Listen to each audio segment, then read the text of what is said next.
So when we look at what we're going to look at today, we're going to look at obviously child protection, safeguarding and education, safer recruitment, so before we even get teachers in school, single central register, what's the role of a designated safeguarding lead, what is abuse and how to deal with the disclosure, and again have a look at your safeguarding and child protection policies, what is it you need to do. So the aim of the webinar is really to facilitate some useful information to ensure that your school has suitable child protection and safeguarding policies to, of course, ensure the safety and well-being of all your pupils. The content of this webinar is very much based on a UK curriculum school, taking into consideration the rules and regulations that we have here in Thailand. So keeping children safe in education, what do you really need to know? Obviously we need to know what is safeguarding and that we always have to act on something. We need to know how to act on something and also know the different types of abuse. And obviously if a child does say something to us or we do think that something's up, what we do with that disclosure and how we act on it, okay? So, child protection, safeguarding and education. Children spend a lot of time here at school. For many of them, it is the safest place for them, and they look to their teachers as very much role models and someone that they can confide into. So, schools really do play an essential role in protecting children from abuse. We have regular contact with children and young people, so we're in a strong position to identify signs of abuse and neglect. So it is imperative that if we think that something is wrong, we must act on it, okay? There's no excuses. If you feel that something is wrong, you must report it, okay? It doesn't matter who the child is or who you suspect is abusing them. Your school can safeguard children by creating safe environments for children and young people throughout robust safeguarding practices, ensuring that adults who work in the school, including volunteers, don't pose a risk to children. And later on in the presentation, I'll go into detail about safer recruitment, and it plays a crucial role in ensuring that no one who could potentially harm children is even allowed onto the school site. Making sure staff are trained how to respond to concerns and keep up to date with policy and practice, teaching children and young people about staying safe. So, we do need to teach our students to take care of themselves, and if they feel that they are in danger or if something has happened to them, that they are in a position and they know how to be able to report it to someone. Okay, and maintaining an environment where children feel confident to approach any member of staff if they have a problem or a worry. So safeguarding is more than just child protection. It is protecting children from maltreatment. It is preventing impairment of health or development. Okay, so they should really be allowed to grow up in a very safe environment where they are healthy and they are allowed to develop both emotionally and physically in a safe and secure way. Support, allowing pupils to grow up with the provision of safe and effective care. And again, action is taken for all children to have the best possible outcome. Now, these outcomes may vary depending on who the child is, okay? So what works for one doesn't necessarily work for another child, okay? So we need to think, as always, of the child as an individual. What is the difference between safeguarding and child protection? This is a question that we get asked a lot. In short, safeguarding is what we do before anything happens to a child, really, and child protection is something that we do once we have a disclosure or we believe that the child is in danger. Okay, so our aim is always to safeguard. For example, what we're doing now can be considered as safeguarding children because you're learning about what you can do to make sure that children are safe.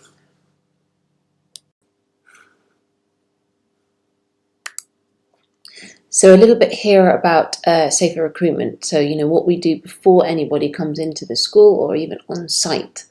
Obviously, when you advertise a teacher's role, or for that matter, any role, where anyone is working in the school, such as your support non-academic team as well, you should be doing the same thing. So in your job advertisement, you need to make sure that you state that the school follows child protection and safeguarding procedures. that might in itself put someone off who potentially could be a danger to children. Okay.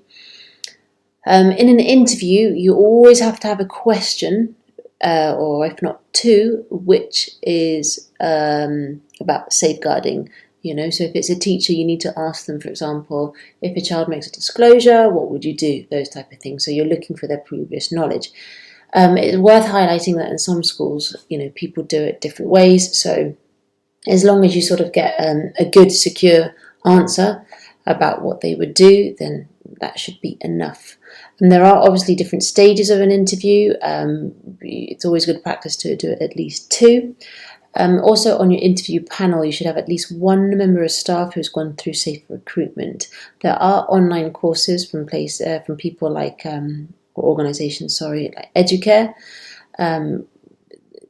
which explain how safer recruitment works and what people should do. So, as I said, at least one member of your panel should have done that training.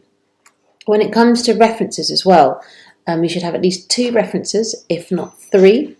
One of those references, or rather one of those referees, should be the current head of where that teacher is working. And also you need to ask those referees specific child protection questions, i.e. do you have any child protection concerns regarding that person? Now when it comes to police checks and prohibition from teaching checks, this is where, different countries, it does vary as well. It is good practice to at least have 5 years worth of police checks. Okay, so from the current date when they're applying for that job, you should go back 5 years. As regards prohibition from teaching checks, there are organisations such as COBIS who will do that for you.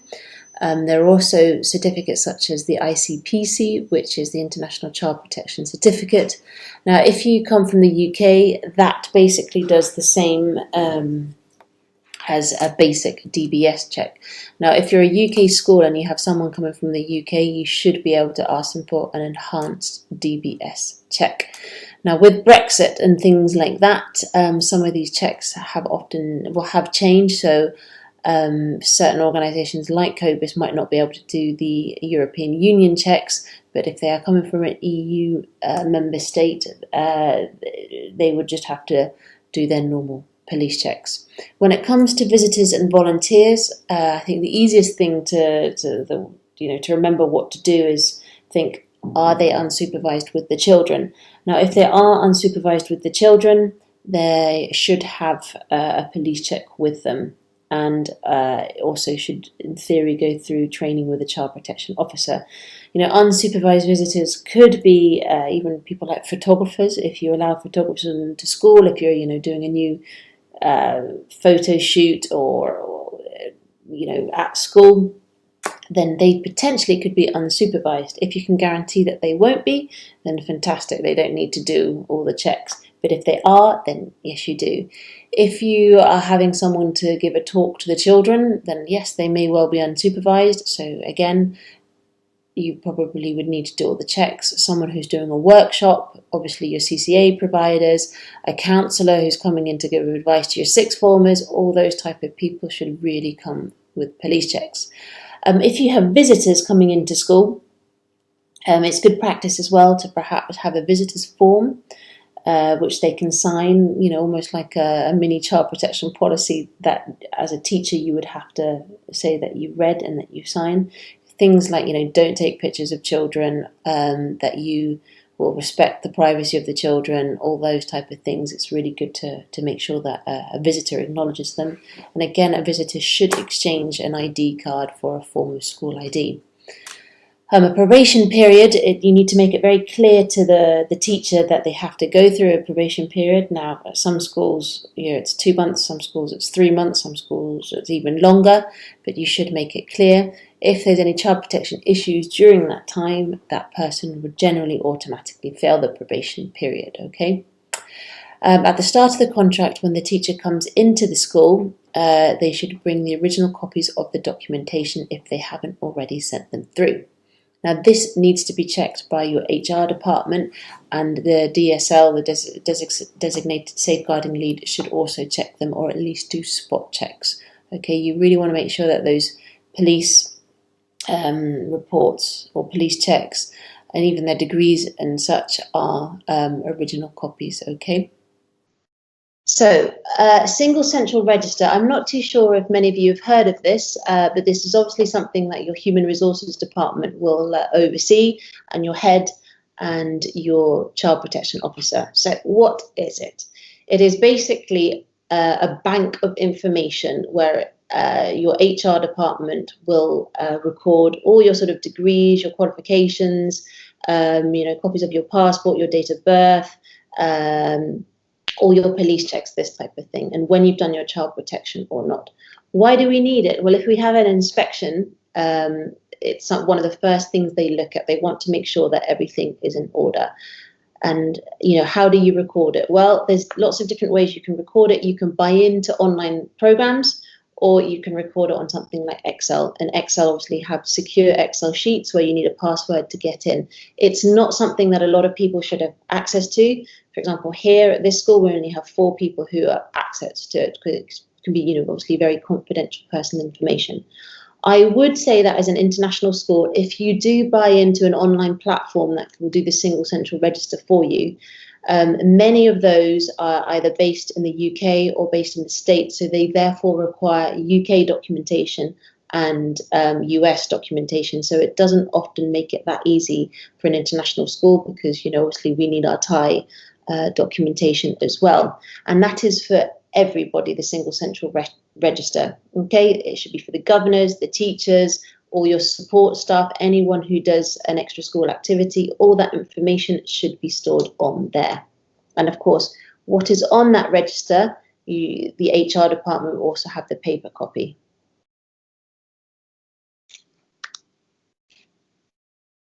Okay, so again, I'm just talking about an international UK curriculum school. This checklist here would be the minimum of what you should have on your single central record, okay? So things like date of birth, address, data, evidence of ID, all that type of thing. But we also here make a note of when people do their child protection training, that type of thing. Okay, and when we've got our work permits, when we've gone down to immigration, all of that information, it's very useful, and you never know when you might need it. Okay.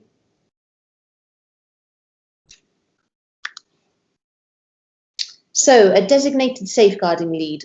What is the role of a designated safeguarding lead? Now, I've been the DSL here for 3 years, and I remember when the previous DSL came up to me and said, "Siobhan, would you fancy being the DSL?" I was like, yeah, wonderful. I'd love to. I thought it'd be great.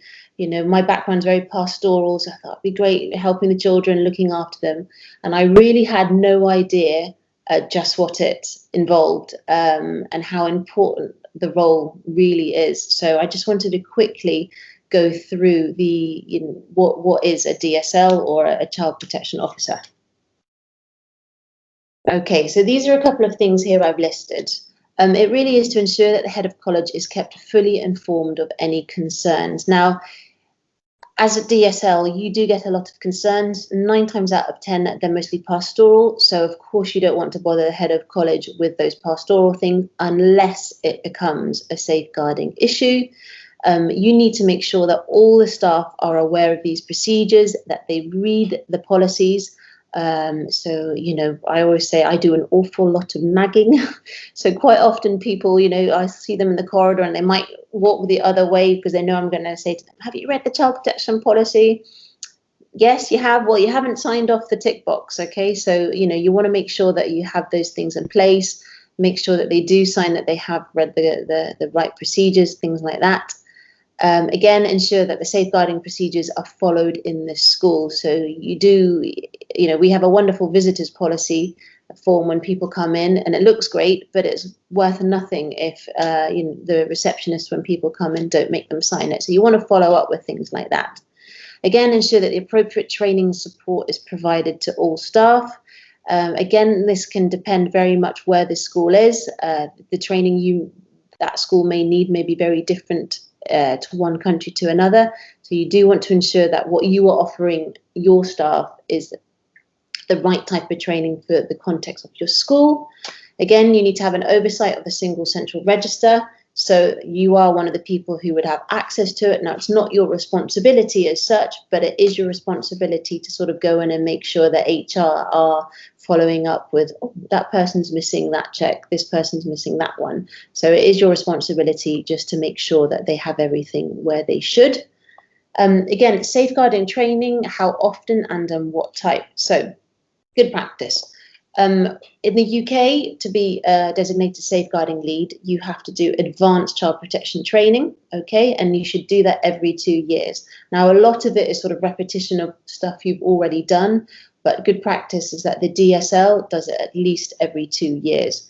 And at the, here in Thailand, we're lucky that we get a lot of those trainers coming over here, so we are able to do it. And obviously now with lockdown and COVID, there's a lot of this type of training online. But the course should generally last at least 2 days, okay?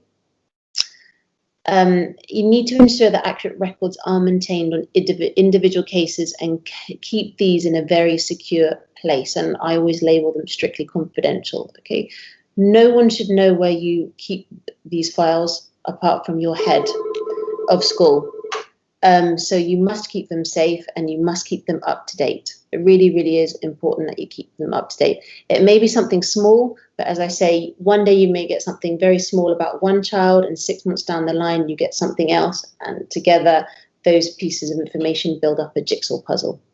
Okay, and again, you decide whether to take further action about specific concerns. This can be very tricky. You sometimes rely on the pastoral team as well to find out a little bit more information about all those children, because if you work in a bigger school, there's no way that you know the background of all those children, but you have to make it your business to do so. Safeguarding policies. When I go back to designating safeguarding leads, I think it's important as well that it's not a role that you would put on the TES or anything like that. It's generally a role that you would sort of advertise to people who have been at the school for a while, who are sort of quite grounded people, are able to be discreet, are able to keep things confidential. Okay, so there's a big process of selecting the right person for a DSL, and quite often not, it is good to have more than one, so at least have two, so that the DSLs can talk to each other and just get to make sure they make the right decision. So safeguarding policies, just as you have admission policies, academic policies, safeguarding policies, come under a huge umbrella. And again, as I said here, there is an array of policies covering different areas, okay?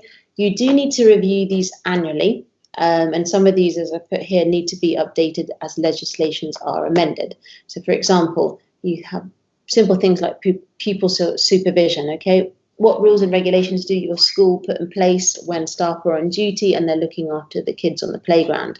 Trips and residentials, what are the rules and regulations for that? Online safety is a huge one, and at the minute, I'm sure many of you have been making amendments to your online safety policies during home learning. Child protection, I'm going to talk about that on the next slide. Bullying is a safeguarding policy. Bullying can become a child protection issue. It's important as well that you have a whistleblowing policy. Quite often or not, people are very scared to come forward if they see or hear something.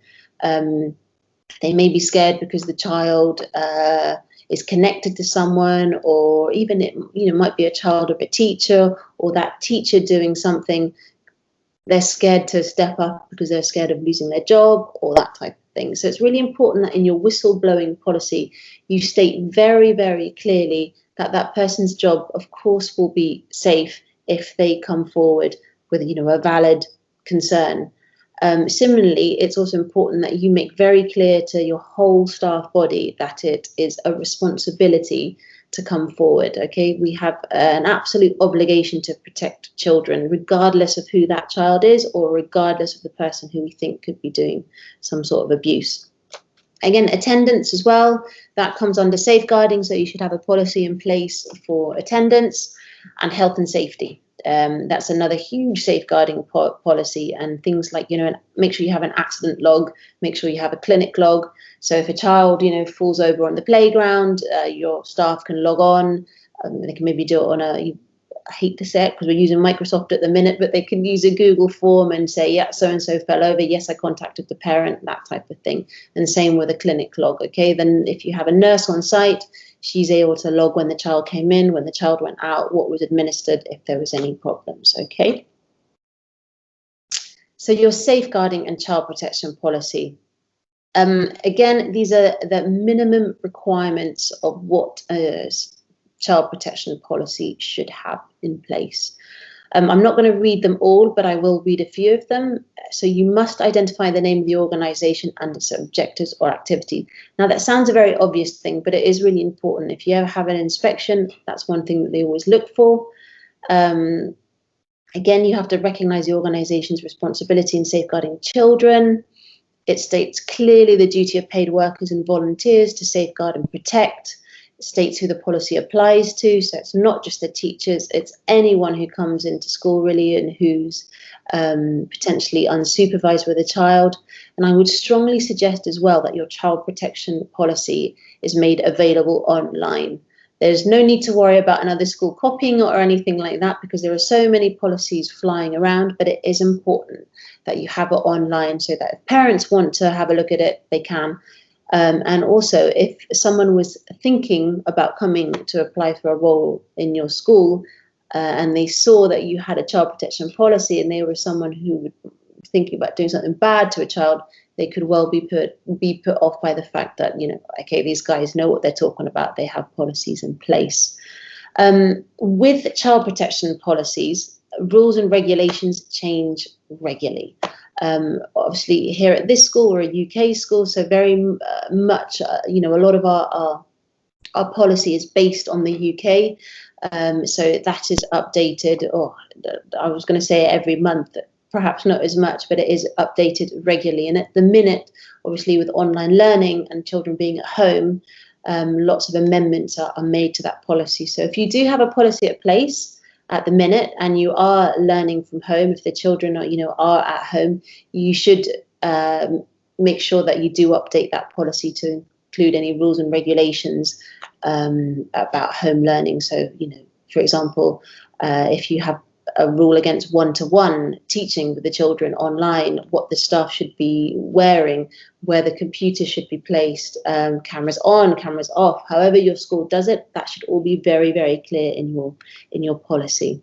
And you should also make clear which policies your policy is based on. So if you're using UK legislation, then you should state that. You should also obviously state the legislation here in Thailand. So what is child abuse?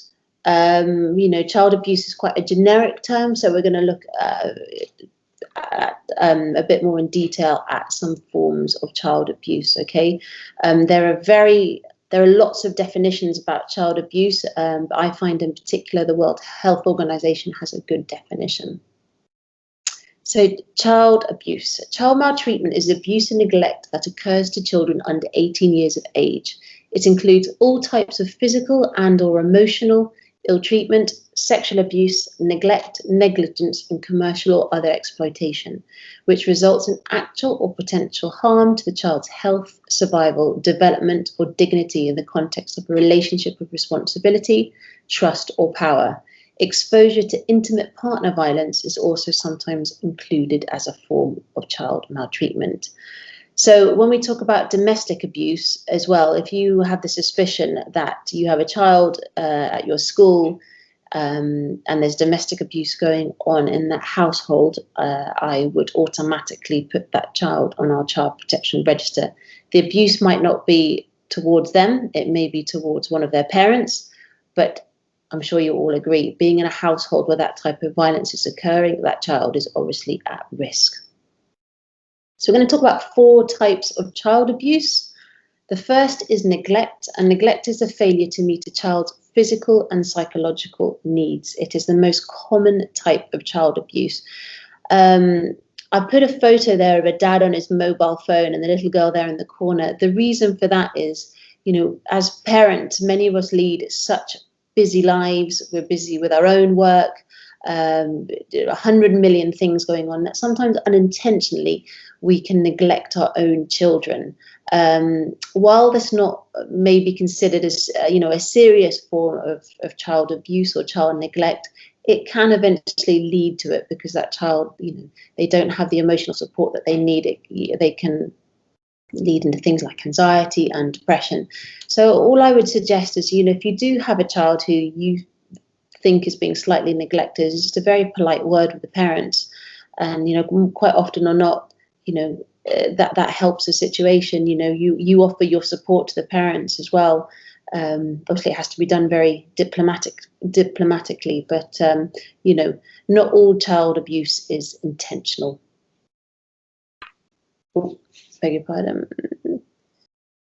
Physical abuse involves any action that causes physical harm to a child, including fabricating the symptoms of or deliberately inducing illness. Obviously, lots of different signs for physical abuse and symptoms. The most obvious ones are signs that we can see. Now, one of the main ways sort of to tell if a child is suffering from physical abuse is you'll often see them trying to cover themselves.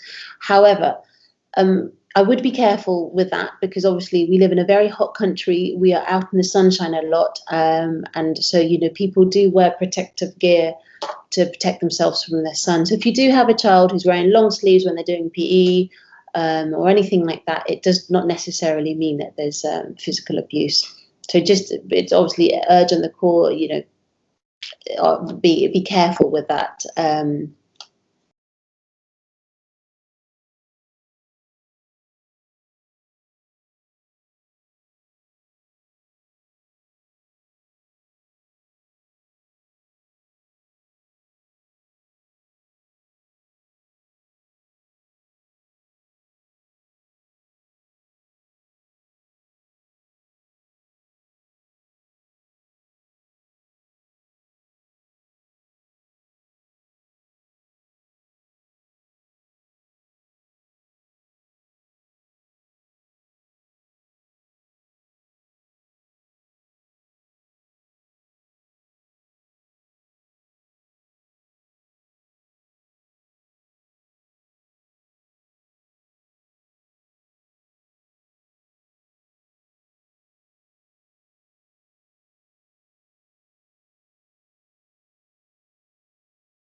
So if anybody has any questions. Okay, now we have one question. The question is, should we avoid letting a child know that we are recording? Should we avoid letting a child know that we are recording? To be honest, in what context? When it comes to recording children, we should always let them know. We should always have permission by the parents to record absolutely anything. And when it comes to child protection, I really wouldn't record anything. I wouldn't take any photos of the child or anything like that. If you see a bruise on their body, you could get a mind map, or even draw like a stick man and do a cross where the bruise is. I would never electronically record anything, never video anything, never take any photos, because you need to make sure that you have the parents' permission for that. Can we do audio recording when the child is disclosing? Again, no, I wouldn't. I would not record. Just a pen and paper, write it all down. There's things like, obviously, if you're in Europe, you have the GDPR, and here I don't think it's come into play yet, but you have the PDPA. They're all data protection things, and if anything's recorded electronically, a parent could potentially have would be able to get hold of that information. Again, when it is child protection, there's a very grey area of what the parent can ask for and what not. But if it's written down on pen and paper, then it's a lot easier to keep a hold of. The only difference is if you use an online platform like My Concern, then that's when you can record things electronically. Can you share the DSL group contact detail, please? Yep. I will. I haven't got it with me on here. It's just a couple of emails, but I guess I could share that with the ISAT team, and they could perhaps let you all know. Does the DSL file that moves from school to school need to be in Thai and English? Does the DSL file? No, I mean, no. If it's in English, it's in English. If it's in Thai, then it's in Thai. It doesn't matter what language it is in. Obviously, if a child comes from a Thai school and we have everything in Thai, then we would get someone to translate it. And similarly, if I have a child and who has a CP file and they go to a Thai school or a bilingual school, that team there would translate it. If the suspected abuse is happening at home, what are the steps and which outside agencies can be referred to? Okay, there are various agencies here And also they are in Chiang Mai. In Chiang Mai. Okay, there are various agencies here in Thailand. If you're, from Europe or the States, you could equate them in some way to sort of the Social Security, although it doesn't work in exactly the same way. The best person I would contact would be a group called Childline. They are a group which has a number you can phone in Thai or a number that you can phone in English. The Thai police also do have a child protection wing, if you want to call it like that. But I think the best people who would give you advice would be Childline. Again, there's also agencies, Save the Children Thailand and Safe Child Thailand, which are a very good source of information. Now, as I think it depends where you are in Thailand, what groups are more available than others. What if a parent challenges the pen and paper techniques, and how do we convince them it's reliable?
line groups to talk about things like that to protect the interest of that child.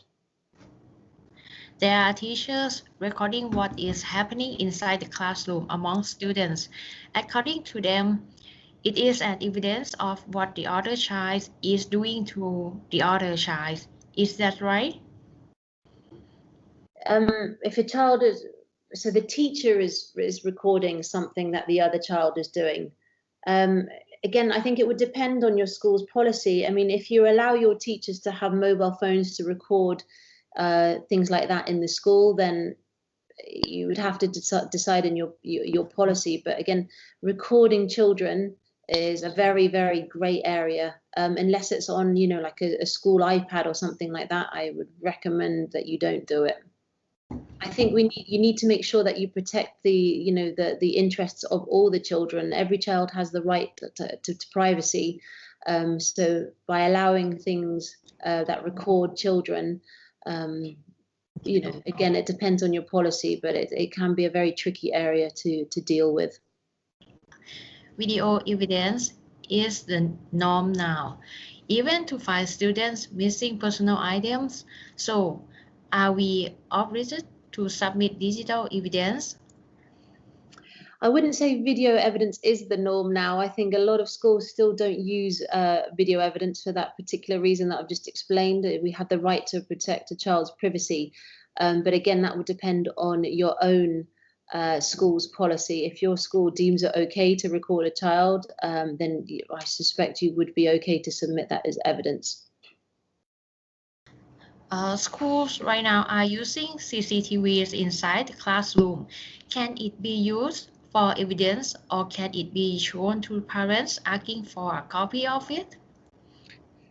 Again, that would depend on your own school policies. I mean, some schools do have CCTV camera in the classroom. Most schools have them out in their sort of public areas. But because of child, data protection, not everyone would be able to see that that type of evidence. Obviously, if a parent requests to see it, then I suspect you would have to show them that evidence.